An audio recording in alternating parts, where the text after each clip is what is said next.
I have basically been on the run since I got out of prison. And unlike when I was a teenager, I wasn't on the run from the cops. I've been on the run from my history or from my past or things that I've been afraid of.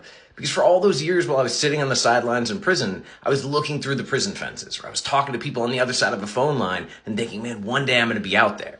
And as soon as I got out here, I wanted to go all the places and meet all the people and do all the things. It's just manic energy to make up for lost time and just pack it all in.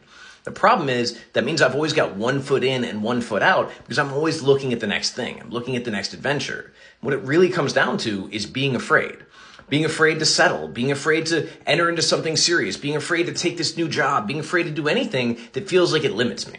But one of the things that I realized, and I'm grateful for a friend who helped me realize this, is that our life is defined not by the freedoms we have, but by the ways in which we choose to limit ourselves. So that's why when I had the accident, I had just finished this 2-month road trip. I was traveling around the country. I was sleeping in my car, sleeping in hotels, sleeping in people's houses, sleeping in people's barns. Like, I didn't care. I was on this manic run that I was going to see everything, I was going to go everywhere, and I was going to meet everyone. In the end, I came back and I realized it's time for me to kind of settle. It's time for me to be in one place, to commit to something. So the big thing for me is I committed to living here. I committed to the local job running the restorative justice program. I committed to all these things that I wasn't expecting.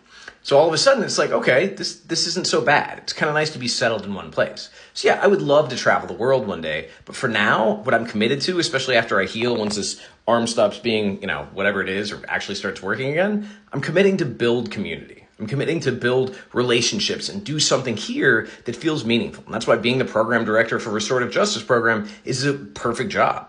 I get to connect with people. I get to work to try to address harm where it's been created or help other people address the harm that they've created. I get to be a part of something that feels really meaningful, and I get to be connected to people. So right now, and when the arm heals, that's where I'm at. Now, one day I may take off to the wind again. I may go do whatever else, but I need a little while where I can kind of settle, where I can be a part of something. Because being on the run nonstop for 3 years or 4 years, it's great, but it's also exhausting.